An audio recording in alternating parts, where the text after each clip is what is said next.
औरत मेरे पास आई और सामान ले गई। मेरे जहाँ बैठका वहाँ से सामान उठा ले गई। लेने के बाद मेरे गेट पास खड़ी थी, 10-15 मिनट खड़ी थी। तो मैंने पूछा कि तुम क्यों खड़ी यहाँ पर हो, आखिर तुमको सामान मिल कर तुम जाओ अपने घर। तो सब्जी का ठेला निहार रही थी। दर्दनाक स्थिति उस समय होगी। सब्जी का ठेला देख रही थी और कही कि भैया आज आप बड़ा इमोशनल हो रहे हैं। 14-15 दिन हो गया सब्जी नहीं खाया मैंने। हम कहा इस ठेले पर जितना सामान है सब 1 किलो ले लो, क्योंकि सब्जी बहुत सस्ती हो गई थी, बहुत बड़ा अमाउंट नहीं था। 350 रुपये कुल सब्जी उसने लिया। लगा कि आज मानव जाति की मदद करना बहुत ज़रूरी है। मैंने उस काम को करने का काम किया, क्योंकि राजनीति में बहुत भावनाओं से करता हूँ, बहुत मन से करता हूँ। और राजनीति केवल पद के लिए नहीं करता हूँ, समाज को मेरी तरफ से और देश को मेरी तरफ से क्या दिया जा सकता है उसको मैं करने की कोशिश करता। एक ऐसा शख्स जिसकी लंबी राजनीतिक संघर्ष रही हो, एक ऐसा शख्स जिसकी गोरखपुर मंडल और उत्तर प्रदेश में एक अलग पहचान रही हो, एक ऐसा व्यक्ति वार्ड का नाम चेंज होता रहा हो लेकिन लगातार 4 बार से पार्षद रहा हो, लोकप्रियता ऐसी कि हर जाति वर्ग के लोग इस व्यक्ति से अपनी समस्या बताते हो। ये व्यक्ति लगातार कोरोना का समय हो या फिर सामान्य दिन हो, जनता के लिए हर समय उपलब्ध रहता है। ये व्यक्ति कोई और नहीं, वार्ड नंबर 66 के जियाउल इस्लाम जी हैं। लगातार संघर्ष ऐसा कि इंडिया टुडे जैसी पत्रिका में इनको जगह मिलती रही। कोविड का समय जहां दैनिक जागरण ने ये लिखा कि सैनिटाइजर क्या होता है, सैनिटाइजर की व्यवस्था क्या होती है, लोगों की मदद क्या होती है, जियाउल इस्लाम से सीखा जा सकता है। अगर इस वार्ड की जनसंख्या के बारे में बताएं तो 38% अल्पसंख्यक हैं, 62% बहुसंख्यक हैं। जातिगत समीकरण किनारे हो जाते हैं जब पार्षद का चुनाव आता है। नमस्कार, मेरा नाम है शशि भूषण तिवारी और आप इस समय उत्कर्ष पत्रिका देख रहे हैं। आज व्यक्ति विशेष में हम जिस व्यक्ति की विशेषता जानने आए हैं वो विशेष क्यों है, आज हम जानेंगे। हमारे साथ बातचीत करने के लिए जियाउल इस्लाम जी हैं। सर, आपका उत्कर्ष पत्रिका पे स्वागत। बहुत बहुत धन्यवाद कि आपने हमको अपना समय दिया और अपने चैनल पर हमको बुलाया, इसके लिए आपको बहुत बहुत धन्यवाद। जियाउल इस्लाम जी, हमारा एक शो चलता है व्यक्ति विशेष। आज हमने फिर नाम मांगा गोरखपुर से, ये 1 हफ्ते से चल रहा था। ट्रेंडिंग में आपका भी नाम आया कि व्यक्ति विशेष जियाउल इस्लाम जी का भी करिए। सर, हम आपके पास आए, कुछ अपने जीवन के बारे में बताइए। किस तरह से शिक्षा दीक्षा रही, आप जहाँ हैं वहाँ पहुँचने में कैसा संघर्ष रहा? मेरा जन्म 1974 में हुआ इसी गोरखपुर की धरती पर। मेरे पिताजी कस्टम डिपार्टमेंट में अधिकारी थे। बहुत अल्प आयु में उनका निधन हो गया। बहरहाल मैंने सिटी कार्बन स्कूल से प्राइमरी की पढ़ाई किया। बाद में 2 साल तक जुबली इंटर कॉलेज में पढ़ा। फिर इंटर की परीक्षा मैंने इस्लामिया इंटर कॉलेज से पास किया। फिर गोरखपुर यूनिवर्सिटी से बीएससी और एलएलबी की पढ़ाई कंप्लीट किया। मगर छात्र जीवन से ही राजनीति में रुचि होने लगी और जनता दल टूटने के बाद समाजवादी जनता पार्टी का गठन हुआ। चंद्रशेखर सिंह जी राष्ट्रीय अध्यक्ष हुए। हम गोरखपुर समाजवादी छात्र सभा के महानगर अध्यक्ष नामित किए गए। 92 में समाज जनता पार्टी भी टूटी और समाजवादी पार्टी का गठन हुआ और समाजवादी छात्र सभा का अध्यक्ष रहा। फिर 93 से 95 तक मैं समाजवादी युवजन सभा का जिले के महासचिव रहा।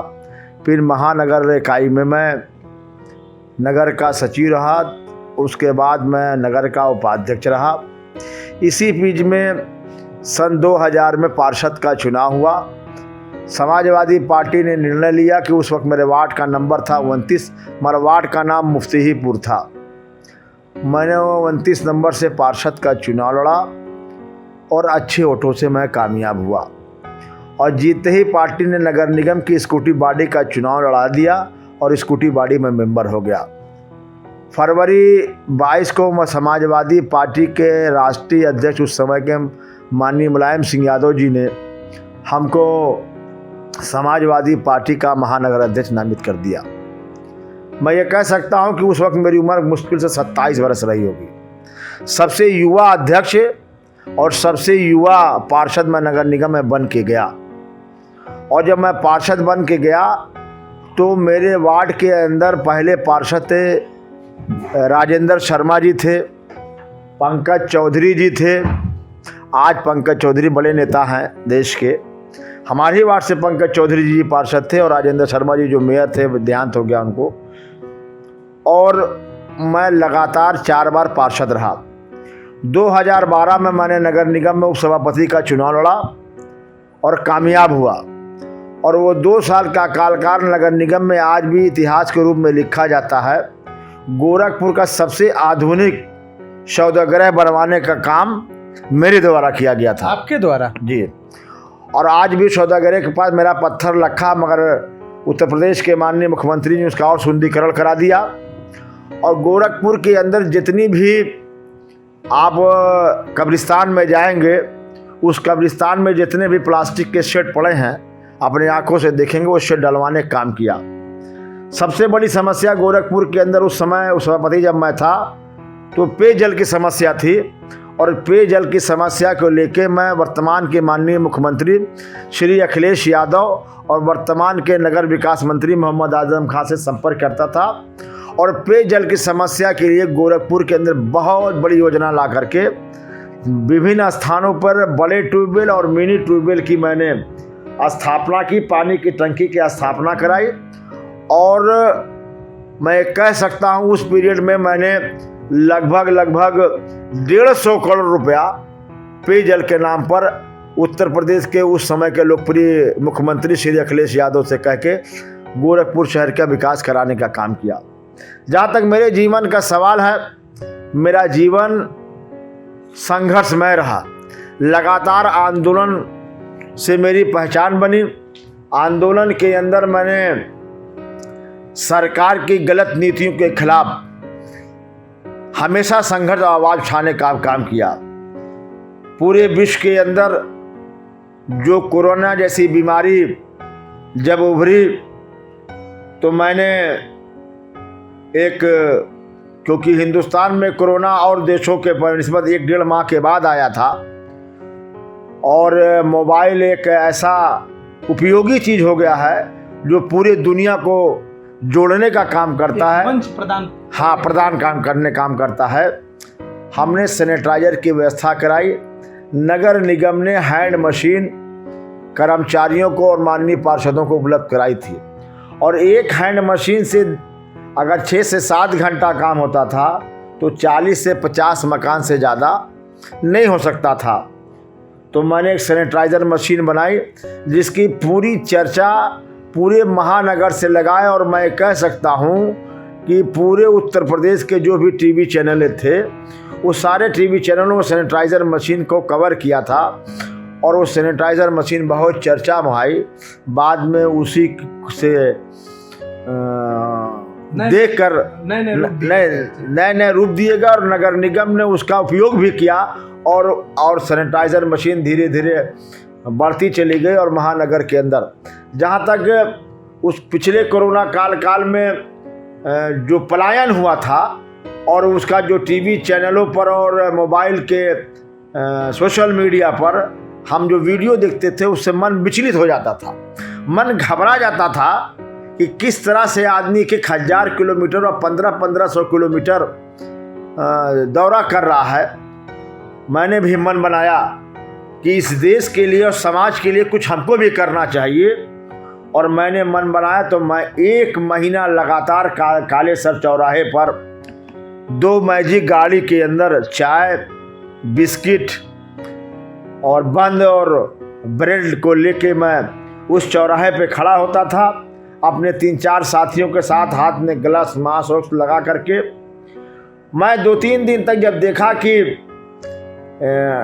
ये लोगों को खिलाने पिलाने का काम किया, मगर बहुत से लोग मुझे दिखाई पड़ते थे कि चलते चलते उनकी चप्पलें टूट जाती थीं और लॉकडाउन के नाते दुकानें भी बंद थीं। तो मैंने लगभग 10,000 हवाई चप्पलें उसी काले चौराहे पर बांटने का काम किया।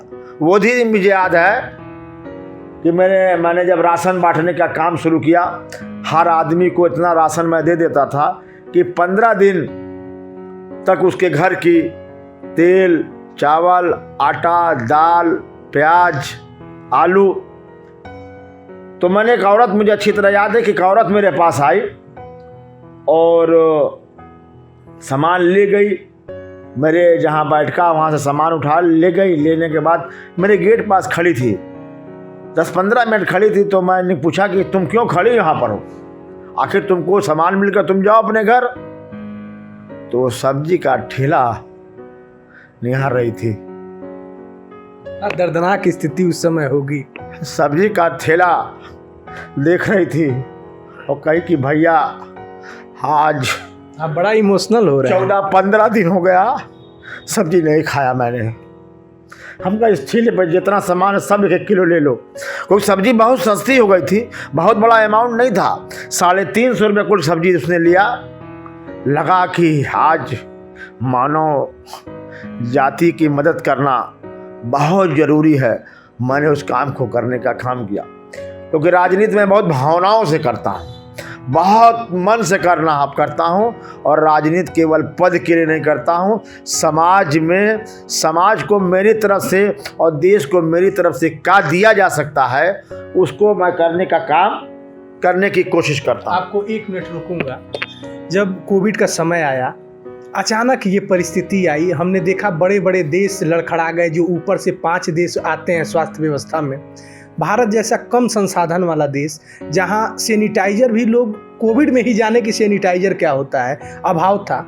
कैसे आप लोगों ने एक मीटिंग की, जब आपसे चर्चा हो रही थी कि कैसे वार्ड को संभालना है, वार्ड से बाहर भी जाकर संभालना है, आपने कहा कि सैनिटाइजर मशीन हमको मिली थी, लेकिन ये जुगाड़ू मशीन कैसे आपके भीतर ये विचार आया, लोगों के बीच कैसे आपने राशन का वितरण करवाया? कई ऐसे स्वाभिमानी लोग थे जो गेट से बाहर आके राशन नहीं ले सकते थे, तो उन लोगों की आपने मदद कैसे की? आपने कहा कि हम फ़ोन करवाते थे, जो ऐसे लोग जो हम जब बंटवाते थे नहीं ले सकते थे तो वो हमको फ़ोन कॉल करते थे, हम घर पे राशन पहुंचवा देते थे उन स्वाभिमानी लोगों से जो पैकेट बाहर से आके नहीं ले सकते। समाज के वो वर्ग, जहाँ तक पहले सैनिटाइज़र की बात कर दे, एक सोशल मीडिया पर फिलीपींस का एक वीडियो वायरल हुआ था और फिलीपींस के वीडियो में मैंने देखा कि वहाँ के नागरिक छोटी वाली जो टेम्पो 3 व्हीलर गाड़ियाँ होती उस पर इस तरह का मोटर लगा कर, तो मेरे पास 3 व्हीलर टेम्पो नहीं थी, तो मैंने 3 पहिया ठेले का इंतज़ाम कर लिया। और मेरे एक मित्र हैं, उनसे मैंने कहा कि यार तुम्हारे पास होंडा का जनरेटर है? कहने भैया बहुत दिन से इस्तेमाल नहीं हुआ है, हो सकता है गड़बड़ हो। तो मैंने मिस्त्री बुला के उसकी मरम्मत करा करके और होंडा का जनरेटर, एक सैनिटाइज़र में डेली का डेली मेरा 700 रुपये स्वयं खर्च होता था, क्योंकि दवा तो नगर निगम दे देती थी, स्टाफ भी दे देती थी, मगर जो पेट्रोल का होंडा का जनरेटर था, क्योंकि पेट्रोल से चलता था, उस पेट्रोल का इंतज़ाम मुझे अपनी पॉकेट से करना पड़ता था।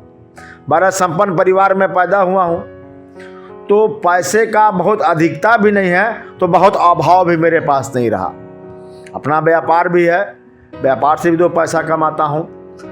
तो फिलीपींस के उस मॉडल को मैंने गोरखपुर के अंदर किया, और जब लोगों ने देखा कि सैनिटाइज़र हो सकता है, तो बहुत से माननीय पार्षदों ने इसका फिर उपभोग करना शुरू किया। मगर पहले लॉकडाउन के अंदर जो स्थिति थी, क्योंकि मैं वकील हूँ, एडवोकेट हूँ, लॉकडाउन में कानूनी व्यवस्था तो मैंने देखी थी, पढ़ा था, महामारी अधिनियम को मैं जानता था, मगर महामारी अधिनियम और लॉकडाउन कभी देखा नहीं था अपनी आंखों से। जिस तरह से सरकारों के आदेश पर पुलिस की सख्तियां चल रही थीं और पुलिस की लाठियां चल रही थीं। बहुत लोग डरे हुए सहमे हुए थे। मैं कालेसर की एक घटना बताना चाहता हूं कि कालेसर पर एक लड़के को मैंने कहा, बाबू चाय पी लीजिए। 3 सवारी हीरो होंडा मोटरसाइकिल से थे। तो उस लड़के ने मुझसे कहा कि भैया जो चाय में पैसा खर्चा होगा वो मुझे दे दीजिए, ताकि मेरे गाड़ी में पेट्रोल नहीं है, कहीं रास्ते में मिल जाएगा भरवा देंगे, क्योंकि पैसा भी मेरे पास नहीं है। ये परिस्थिति मैंने देखी। मैंने एक परिस्थिति देखी कि पानीपत से एक फैमिली आ रही थी और वो ई रिक्शा से थी। तो मैंने पूछा कि आप कहाँ से आ रहे हो? तो उस फैमिली ने कहा, और उसमें उसके पत्नी बच्चे सब लोग मौजूद थे, तो कहा कि हम पानीपत से आ रहे हैं। हम कहा कहाँ जाओगे? तो कहा कि हम जाएंगे कलकत्ता के आगे। हम कहे कैसे तुम ई रिक्शा से चल दिए वहाँ से, कहाँ चार्ज करते हो ई रिक्शा को? उसने बताया कि अगर पेट्रोल पंप मिल जाता है तो वहाँ चार्ज कर लेते हैं, और नहीं तो कहीं गांव में जाके चार्ज कर लेते हैं। तो हमने कहा क्या चार्ज कराई पेट्रोल पंप वाले या गांव वाले पैसा लेते हैं? तो उन्होंने कहा कि 3-4 गांव में केवल पैसा लगा और कहीं भी पैसा नहीं लगा। तो मैंने उसको कहा कि ये खाने पीने का सामान खा भी लो, कुछ रख भी लो, रास्ते में काम आएगा। उस तरह का माहौल मैं कह सकता हूँ कि कभी मैंने अपनी आंखों से नहीं देखा। आंदोलन तो मैंने बहुत देखे। मैंने आरक्षण विरोधी आंदोलन भी देखा, आरक्षण समर्थक भी आंदोलन देखा, राम जन्म भूमि आंदोलन को भी मैंने बहुत करीब से देखा है। तमाम आंदोलनों को मैंने बहुत करीब से देखा और लड़ा भी है, और काफी लड़ाई लड़ा। सांप्रदायिकता के खिलाफ तो मैं इतना लड़ा हूं, इसकी कोई सीमा नहीं है। मैं कह सकता हूं कि मैं अपने इलाके से 4 बार पार्षद हुआ। पार्षद होना अलग विषय है, मगर पोलिंग का 76 से 77% वोट पाना ये अपने आप में कमाल होता है। पिछले ही चुनाव में देख लिए कि भारतीय जनता पार्टी के उम्मीदवार 883 वोट पाते हैं, हम 2643 वोट पाते हैं। लड़ाई कोई बनती नहीं है। और जब मैं वोट मांगने जाता हूं अपने क्षेत्र में, लोग कहते रहे नेताजी घर जाइए, 5 साल तो आप ही रहते हैं हमारे बीच में, वोट क्या मांगने जाइए, घर आराम कीजिए, वोट तो हम आपको दे ही रहे।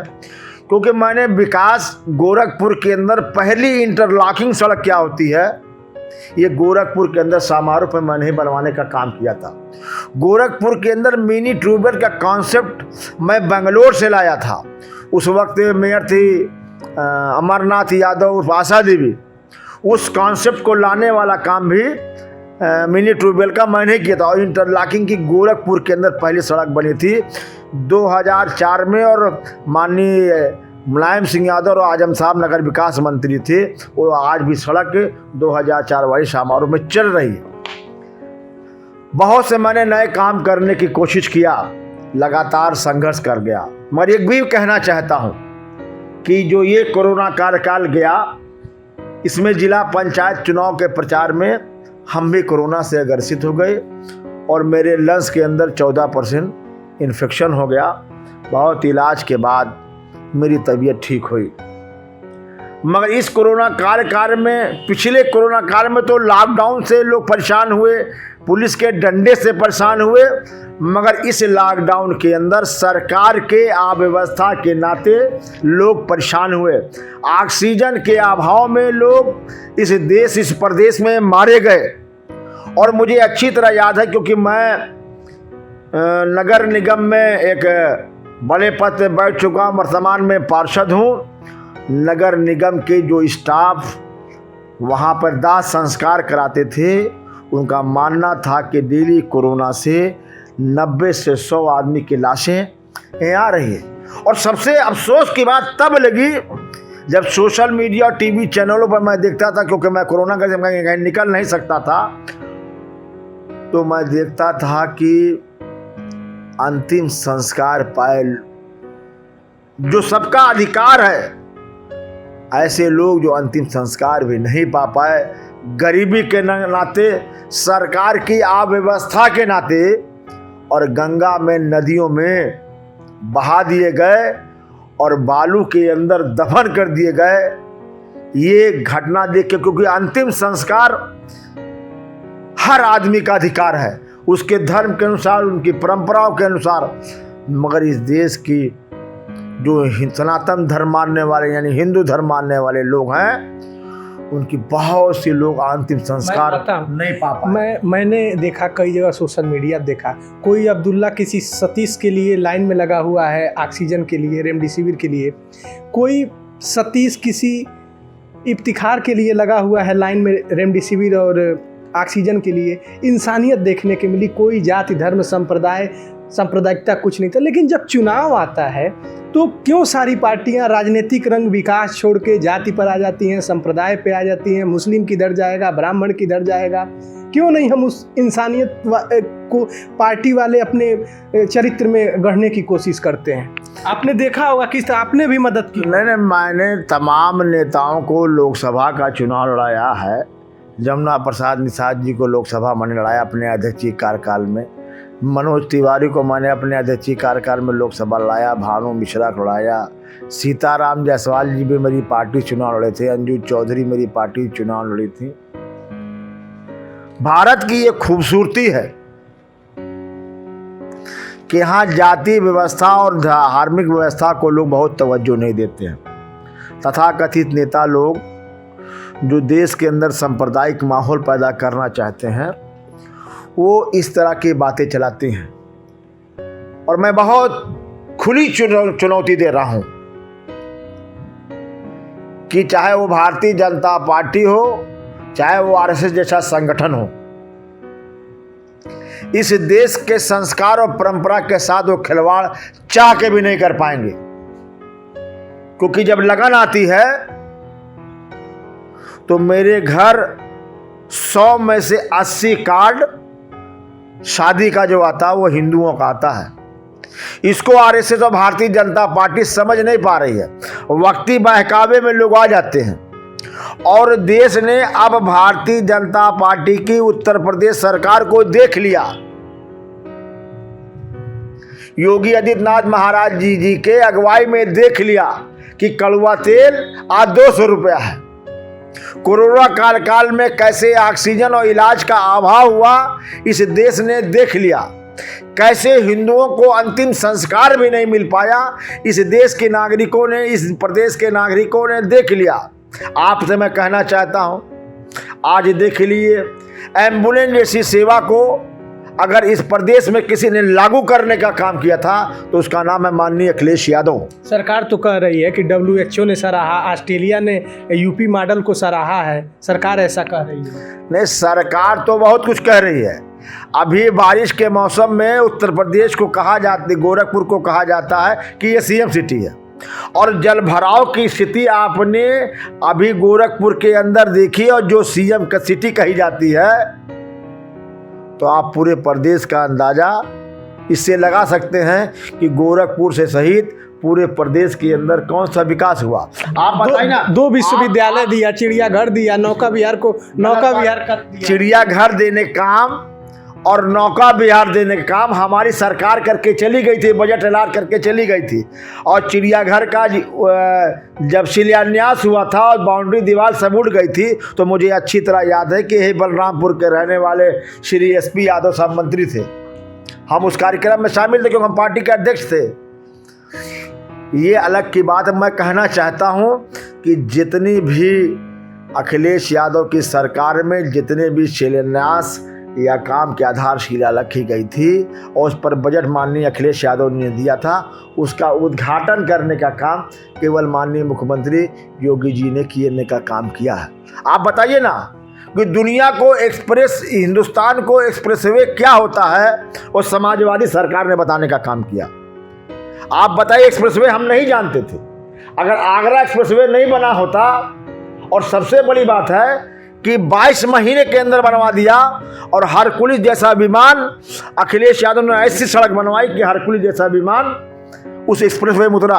अब मैं पूछना चाहता हूँ कि पूर्वांचल की एक्सप्रेस हाईवे की ज़मीन को माननीय अखिलेश यादव जी ने अपनी सरकार में 80 से 85% ज़मीन का मुआवजा देके ले लिया था सरकार के पक्ष में। मैं पूछना चाहता हूं कि 4.5 साल से ऊपर की सरकार भारतीय जनता पार्टी की हो गई, एक्सप्रेसवे पर कोई काम शुरू हुआ? और 22 महीने के अंदर 302 किलोमीटर की सरकार एक्सप्रेसवे बन लिया, मगर पूर्वांचल एक्सप्रेसवे अभी तक चालू नहीं हुआ। 4.5 साल की सरकार चली गई, अब कौन सा चालू होने वाला है? सरकार ने वादा किया था कि हम रोजगार देंगे, कहा था कि हर साल 1 करोड़ लोगों को रोजगार देंगे। नियुक्ति पत्र तो बांट रहे हैं मुख्यमंत्री, पेपर में रोज निकल रहा है। 1 करोड़ कहा था और 4.5 साल के अंदर 4 लाख लोगों को नौकरी देना, ये लगा नहीं है। आप बताओ ना कि कभी इस प्रदेश ने, इस देश ने 200 रुपये लीटर किलो कड़वा तेल, सरसों का तेल इस्तेमाल करने का काम किया हो? अरहर की दाल 160-65 लेने के बाद काम किया हो? आज पेट्रोल 100 पार कर गया, आज डीजल 90 रुपया पहुंच गया। इसका जिम्मेदार कौन है? जबकि पूरे गल्फ के अंदर कच्चे तेल की कीमत बहुत नीचे आ गई है। सरकार का कहना है, सर आप मेरी बात पूरी हो जाने दीजिए। आज पेट्रोल के ऊपर 68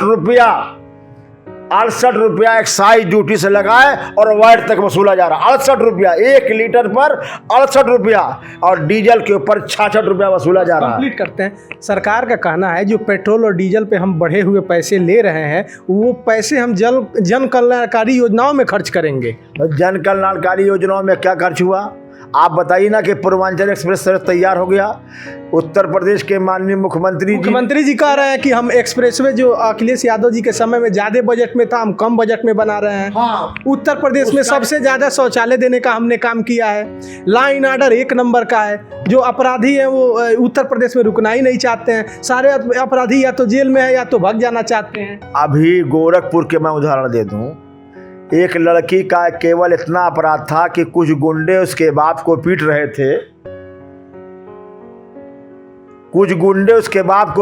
थे, और वो केवल वीडियो बना रही थी, उसकी हत्या हो गई। और ठोको नीति जो उत्तर प्रदेश के माननीय मुख्यमंत्री जी की है, वो ठोको नीति इस प्रदेश में लागू नहीं हो सकती। मैं उदाहरण देना चाह रहा हूं। जिस तरह हाथरस के बेटी को अंतिम संस्कार नहीं मिल पाया सम्मान पूर्वक, हिंदू धर्म के अनुसार पेट्रोल डाल के शरीर को नष्ट नहीं किया जाता है। लकड़ियां लगा के, चंदन के टुकड़े डाल के, देसी घी डाल के, कपूर डाल के अंतिम संस्कार कर दिया जाता है। और हिंदू धर्म का को मैंने बहुत पढ़ा और जाना है, सूर्यास्त होने के बाद कोई भी अंतिम संस्कार नहीं होता है। मगर सरकार ने करने का काम किया। और एक्सप्रेसवे की बात कर रहे हैं माननीय मुख्यमंत्री जी। आप बताइए ना कि माननीय अखिलेश यादव की सरकार में लखनऊ में मेट्रो चालू हो गई। बताएं माननीय मुख्यमंत्री जी, किस प्रदेश, फिर गोरखपुर के या उत्तर प्रदेश के किस जिले के अंदर? मैं पूछना चाहता हूं कि केवल डीपीआर बनाने के लिए गोरखपुर के अंदर, और गोरखपुर की जनता को जानना चाहिए कि आपके जो टैक्स के पैसे उसका किस तरह से दुरुपयोग इस प्रदेश के अंदर हो रहा है। गोरखपुर के अंदर मेट्रो को डेवलप करने के लिए, डीपीआर बनाने के लिए 26 करोड़ रुपए का खर्च हो गया। वह मेट्रो का आता पता? 1 मिनट रोकेंगे। आपने विकास किया, वार्ड नंबर 66 में नाम चेंज होता रहा मुफ्तीपुर का। जनता ने आपको चुना, लगातार 4 बार चुना। आपने जैसा बना मॉडल पेश किया, जो 66 में, उस मॉडल को सारे पार्षदों ने अपनाया। फिर अखिलेश यादव ने जब इतना विकास किया था, कांग्रेस से गठबंधन भी किया, बुआ से गठबंधन किया, बसपा से, मायावती जी के पार्टी से, फिर जनता ने उनको नकार क्यों दिया? उनके नारे को नकार दिया, जनता को ये 7 पसंद है, इसको नकार दिया। जब इतना विकास हुआ था तो 2017 में बीजेपी को जनता ने क्यों चुना? भारतीय जनता पार्टी और देश के प्रधानमंत्री आके ये बोलने लगे, बताओ ईद में लाइट आई है तो होली में क्यों नहीं आएगी? तो यहाँ क्यों नहीं हो सकता है? 66 में ये चीज़ें क्यों नहीं हो पाती हैं? आप मेरी बात पूरी सुन लीजिए। प्रधानमंत्री जी बोल के जा रहे हैं कि ईद में लाइट मिलती है तो होली में लाइट क्यों नहीं मिलेगी। कब्रिस्तान में की बाउंड्रियाँ ऊंची हो सकती तो शमशान की नहीं हो सकती हैं। मैं कह सकता हूं कि उत्तर प्रदेश के मात्र मुख्यमंत्री श्री अखिलेश यादव थे जिन्होंने यह फैसला किया था कि जो गरीब हिंदू है उसको चारों धाम कराने का काम केवल समाजवादी पार्टी की सरकार में तय हुआ। अगर मुझसे हिंदू चारों धाम सरकार के खर्चे पर जाता था तो जो बड़ी दरगाहें हैं हिंदुस्तान के अंदर, ख्वाजा गरीब नवाज से लेकर निजामुद्दीन तक, तो मुसलमान को भी जाने की व्यवस्था करने का काम उत्तर प्रदेश की सरकार। आप बताइए कि इस योजना को बंद कर दिया नहीं बंद कर दिया। आप बताइए कि जिस तरह से गरीबों के बच्चों को, चाहे वो अगली जात का हो, चाहे पिछड़ी जात का हो, चाहे अनुसूचित जात का हो, चाहे मुसलमान हो, चाहे हिंदू, चाहे सिख हो, चाहे ईसाई हो, हर हाथ में के अंदर अखिलेश यादव ने लैपटॉप देने का काम किया कि नहीं किया। मैं तो कह रहा हूं कि राजनीति में मैं थोड़ा पिछड़ गया। मेरी ये उपलब्धि पूछती है, जनता पूछ रही है कि जियाउल इस्लाम ने, एक मिनट, जनता पूछ रही है, जिस जियाउल इस्लाम ने जमुना निषाद को बना दिया, विधायक सांसद बना दिया, तमाम लोगों को अब जिताकर भेजे हैं, विधानसभा में भेजे हैं, सांसद बनाकर भेजे हैं, संसद में भेजे, लेकिन जियाउल इस्लाम किसी बड़े मंच पर यानी कि विधायक और सांसद क्यों नहीं बन सकते हैं।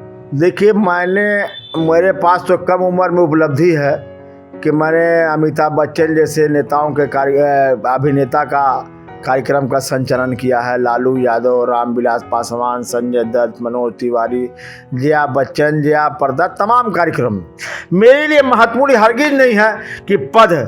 मेरे लिए महत्वपूर्ण देश और समाज है।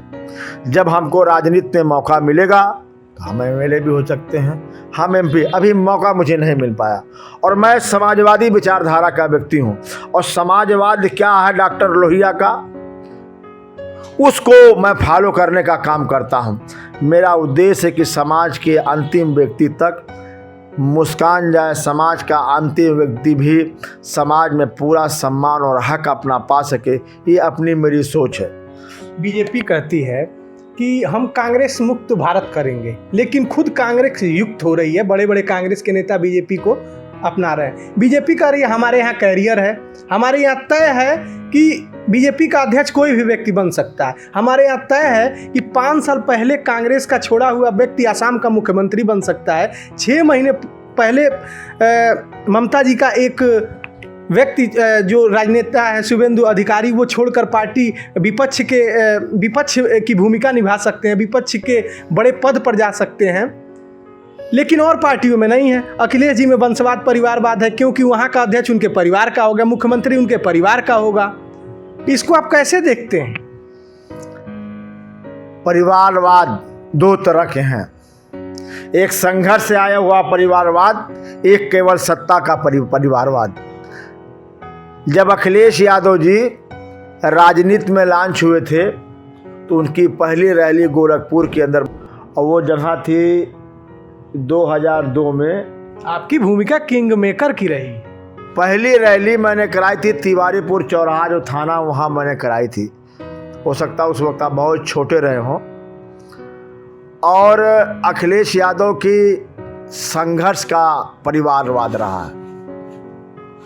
अखिलेश यादव राजनीति में मुलायम सिंह यादव जी के बेटे, ये सच है, मगर अखिलेश यादव का सत्ता का परिवारवाद नहीं रहा। नहीं तो ये भी सत्य है कि वो अगर मुलायम सिंह यादव के लड़के हैं तो शिवपाल यादव के भतीजे हैं, रामगोपाल यादव के भतीजे हैं, तो ये परिवारवाद हो रहा है कि नहीं? एक ही परिवार। मैं आपको स्पष्ट कर रहा हूं ना कि अखिलेश यादव का संघर्ष का परिवारवाद है।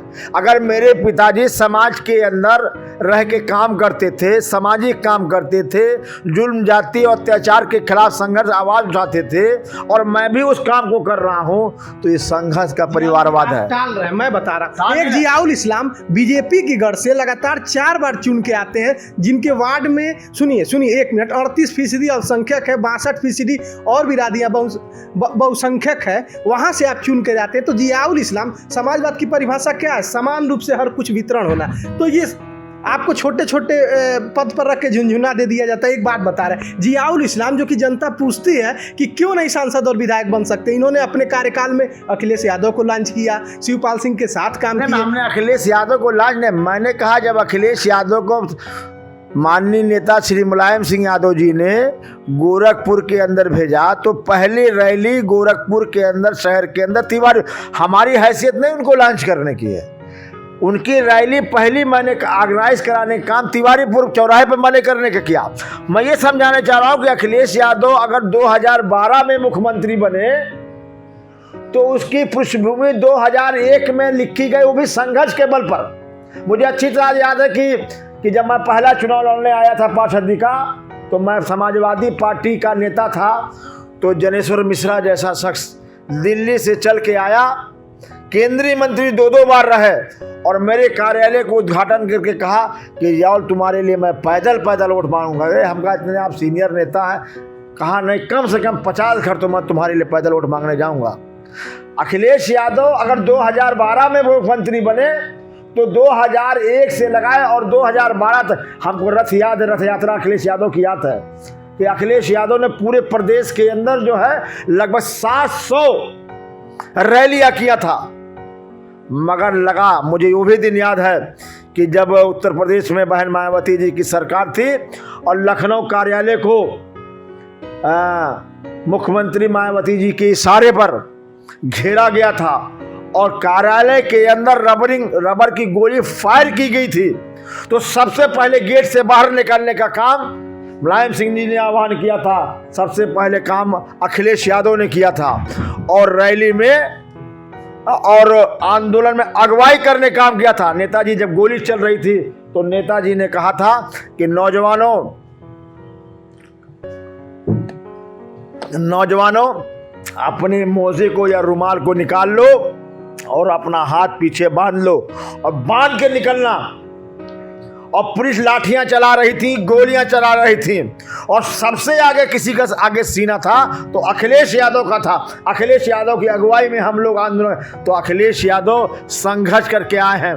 परिवारवाद इसको नहीं कहते हैं, परिवार उसको कहते हैं जो कभी संघर्ष ना किया हो और संघर्ष अब केवल अपने पिताजी और अपने माताजी के नाम पर गद्दी पर। अखिलेश यादव जी का लंबा संघर्ष रहा। समाजवादी पार्टी में अगर संघर्ष देखा जाए, वो ऑस्ट्रेलिया से पढ़कर आते हैं, 5 साल में क्या संघर्ष करते हैं जनता देख रही है। लेकिन शिवपाल यादव जो कि मुलायम सिंह यादव के दाहिने हाथ कहे जाते थे, संगठन को बढ़ाने में, संगठन को उभारने में उनकी भूमिका रही है। उनका दर्द छलक रहा है। मेन स्ट्रीम मीडिया पर वो इंटरव्यू दे रहे थे तो उनका कहना था कि हमारा फ़ोन नहीं उठा रहे हैं, हम मिलना चाहते हैं, मिलने का समय नहीं दे रहे। आप अखिलेश यादव और शिवपाल सिंह यादव की भूमिका को कैसे देखते हैं? आपकी नज़र में कौन बड़ा नेता है? हमारे नेता अखिलेश यादव समाजवादी पार्टी में माननीय शिवपाल यादव जी को सम्मान कम नहीं मिला है और उनके वो आना चाहते हैं, आपके माननीय अध्यक्ष मिलना नहीं चाहते और वो उनके परिवार की बात है, इस पे कोई टिप्पणी ना कराए तो ज़्यादा बेहतर होगा। घरेलू मसले में परिवार में हमको ना बुलवाए तो ज़्यादा ठीक रहेगा। ठीक है, हम इस पे नहीं आते हैं। लोगों का ये कहना है, विपक्ष का ये कहना है, सत्ताधारी पार्टी का भी ये कहना है, विपक्ष की भूमिका सुनने रही। आप जैसे कार्यकर्ताओं ने काम किया है ज़मीन पर, लेकिन जो बड़े नेता थे उनका संसदीय क्षेत्र आजमगढ़ है, वो कभी नहीं दिखे अखिलेश यादव। मुख्यमंत्री वो अपने क्षेत्र में घूमे और विपक्ष की भूमिका बीजेपी के ही 2 लोग निभा रहे थे। एक कोई किशोर करके हैं, वो सरकार के खिलाफ बैठ गए थे और ब्रजेश पाठक बैठ गए थे। सरकार के ही लोग विपक्ष की भूमिका सरकार में निभा रहे थे। विपक्ष कहाँ था? लोग कहते हैं कि अखिलेश यादव आराम से नहा धो के आते हैं और ट्वीट कर देते हैं। ये ट्वीट करना ही समाज सेवा है। देखिए, आप ट्वीट की बात गलत बोल रहे हैं। आजमगढ़ में वो कितना आजमगढ़ में आपकी तरह सुनिए, जियाउल इस्लाम लगातार 66 में बने रहे, जिनके मॉडल को अपनाया गया। सुनिए, जिनके मॉडल को अपनाया गया, गोरखपुर जुगाड़ वाला आपने जो सैनिटाइजर वाली व्यवस्था की, मैं इसका सम्मान करता हूँ। इंडिया टुडे में ऐसे जगह नहीं मिल जाएगा, दैनिक जागरण में आपको जगह मिला, लेकिन अखिलेश यादव जमीन पर नहीं दिखे। ये सच्चाई है। नहीं, आप गलत बात बता रहे हैं। ये आपका बड़प्पन है, आप बचा रहे हैं अपने। मैं बचाने की हैसियत में नहीं हूँ। अखिलेश यादव जी का आजमगढ़ में कई बार दौरा हुआ। आप कह रहे विपक्ष की भूमिका समाजवादी नहीं पार्टी है। समाजवादी पार्टी के सबसे बड़े नेता मोहम्मद आजम खां को बकरी चोरी और मुर्गी चोरी और किताब चोरी के अंदर जेल में डाला गया, केवल संघर्ष के नाम पर डाला कि नहीं डाला गया। समाजवादी पार्टी के पूरे उत्तर प्रदेश के कार्यकर्ताओं के ऊपर बड़े बड़े मुकदमे लगाए। मेरे ऊपर आंदोलन करते हुए खोराबार में बड़े मुकदमे लिखे गए। मेडिकल कॉलेज के अंदर हम लोग आंदोलन करने गए थे, इस बात को लेकर हम आंदोलन में नहीं करने गए थे, क्योंकि वो 500 बेड का अस्पताल माननीय अखिलेश यादव ने बनाया गया था और बना के पूरी बिल्डिंग, सारी व्यवस्थाओं, सारे सामान दे दिए गए थे। केवल माननीय मुख्यमंत्री योगी आदित्यनाथ ने उसका फीता काटा था। हम लोगों ने सोचा कि हम लोग भी, हमारे नेता ने ये बिल्डिंग बनवाई है 500 बेड की, चल के हम भी उस गेट पर जो है मिठाई अपने लोगों को, अपने कार्यकर्ताओं को और जनता को खिला दें। भर लाठीचार्ज हो, बड़े मुकदमे, वो एक ही अपराध के में 2-2 थाने में मुकदमे चिलुआ ताल और गुलहरिया में लिखे गए। समाजवादी पार्टी लगातार अभी आप देखिए, जो लकी यूनिवर्सिटी के अंदर सुसाइड कर ली, समाजवादी पार्टी का पूरा डेलीगेशन आया। जो कन्नौजिया की हत्या हो गई, समाजवादी पार्टी का पूरा आंदोलन हुआ। आप बताइए, जिस तरह से खुशी दुबे का घटना हुई, समाजवादी पार्टी पूरी अगुवाई करने का काम कर रही है। किसानों के सवाल पर लेके हम लोग आंदोलन करने का काम कर रहा है, मगर उत्तर प्रदेश की सरकार तानाशाही रवैया। आप बताइए, जिला पंचायत के चुनाव में आप साफ हो गए। जिला पंचायत अध्यक्ष के चुनाव में सरकार ने जिस तरह से तानाशाही रवैया अपनाया, अभी जिला योजना का चुनाव हो रहा था, सरकार ने, डीएम ने पर्चा दाखिला तक जिला पंचायत में नहीं होने दिया समाजवादी पार्टी का। पूरे उत्तर प्रदेश के अंदर ये खेला खेला गया। पुलिस के बल पर ये सरकार चलाई जा रही है।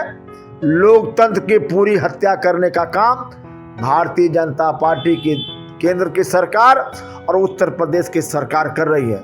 मगर 2022 में समाजवादी पार्टी की पूर्ण बहुमत, यानी कहीं 350 से ऊपर की सीट समाजवादी पार्टी जनता देख चुकी है। भारतीय जनता पार्टी। केशव प्रसाद मौर्य ने कहा एक इंटरव्यू में, 100% में 60% हमारा है, 40 में बंटवारा है, बंटवारे में हमारा है, मतलब वो 60% पा रहे हैं, 40 में भी वो पा रहे हैं। आप कहाँ देख रहे हैं अपने आप को? पहले केशव प्रसाद मौर्य अपने सम्मान अस्मिता को बचाने का काम, डिप्टी सीएम है। अरे मैं बोल लेने दीजिए ना। डिप्टी सीएम के बारे में इतना जान लीजिए, क्योंकि मैं लॉ ग्रेजुएट हूँ। संविधान में डिप्टी सीएम का कोई पद नहीं है, सिरजित ही नहीं है। और केशव प्रसाद मौर्य जी पहले भारतीय जनता पार्टी में अपनी अस्मिता और सम्मान पालें।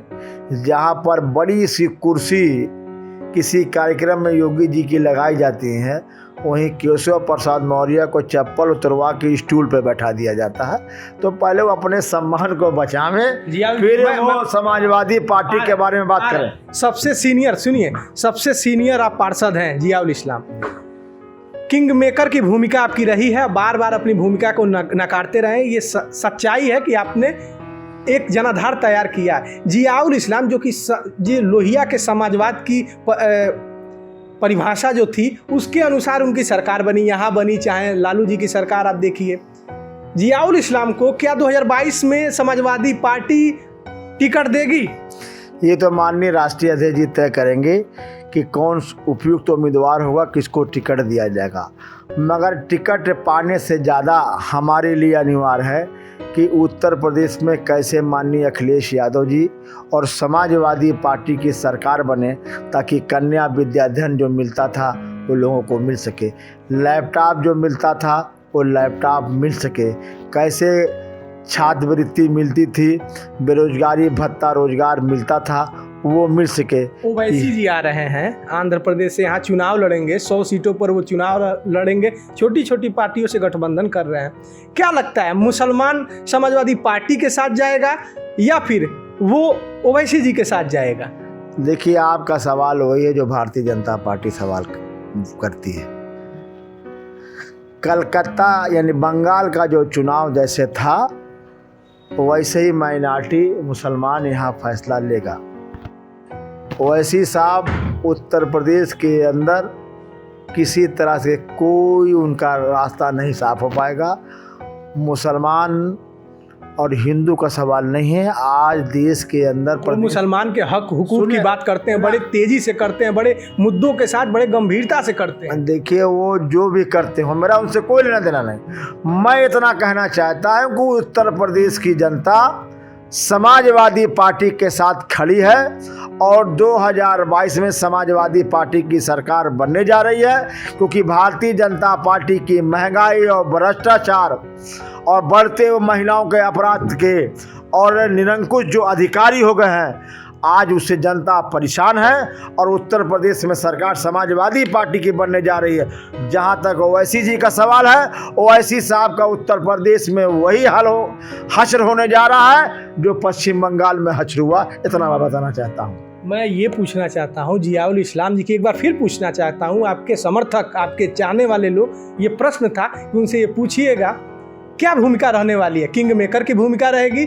या आप अगर पार्टी आपको टिकट देती है तो आप लड़ेंगे? मैं ये कहना चाहता हूँ कि समाजवादी पार्टी के राष्ट्रीय अध्यक्ष जो भी निर्णय लेंगे उस निर्णय पर मैं उनके साथ खड़ा रहूँगा। बस मुझे ये कहना है कि उत्तर प्रदेश में समाजवादी पार्टी की सरकार बने, ये मेरा प्रथम उद्देश्य है। उत्तर प्रदेश में के मुख्यमंत्री माननीय अखिलेश यादव जी बने, ये प्रथम मेरा उद्देश्य है। दूसरा उद्देश्य जब वक्त समय आएगा तो देखा जाएगा। एक आपसे लास्ट सवाल पूछ लेते हैं, संभावनाओं का सवाल है। अगर आपको समाजवादी पार्टी टिकट देती है, कहीं से लड़ाना चाहती है, तो वो 3 काम बताइए जो आप अपने विधानसभा क्षेत्र में पुरजोर तरीके से करने की कोशिश करेंगे। क्योंकि मेरा राजनीतिक कार्य क्षेत्र शहर रहा है, तो मेरी इच्छा शहर से ही लड़ने की होगी। मैंने शहर में 2 विधानसभाएं आती हैं, उन 2 विधानसभाओं में से एक होने की होगी। वो 3 काम बताइए जो आप चुने गए तो। गोरखपुर महानगर के अंदर सबसे बड़ी समस्या वो जल भराव की है। दूसरे महानगर के अंदर दूसरी समस्या